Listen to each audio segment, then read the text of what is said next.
Mungu ndiye mmiliki namba moja wa vyote ulivyo navyo. Yaani hata wewe mwenyewe ni mali ya Mungu. Amina.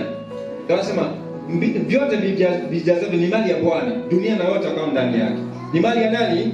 Kwa akilini mwako namba moja weka kwamba mmiliki sio mimi, ni nani? Ila wewe amekupa kuvilinda na kuvisimamia.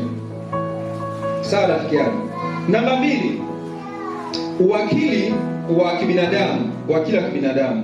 Sisi tumeumbwa kwa kusudi moja la kutawala, kuvitawala viumbe. Tunatakiwa tuaminike kwa Mungu. Na kutawala sio kukandamiza, brother. Kutawala ni kusimamia, ni kuwa na mamlaka. Yaani tunaona zaidi mkaongezeke, mkatawale katika nchi. Tutawale, utakiwa na malengo madogo. Una lengo dogo la kujenga nyumba moja, brother. Kwa sababu ukipambana ni kitu kidogo hicho. Lenga makubwa. Wewe unataka ulenge kuajiri watu hapa washiriki hapa Jumbi, ujenge mahoteli huko, ufanye vitu gani, uwekeze hapa Zanzibar. Uweze kuwa mtu mkubwa. Ukiwa na shida tunakuja kwako, wewe unasema okay, fanya hivi. Mtawala.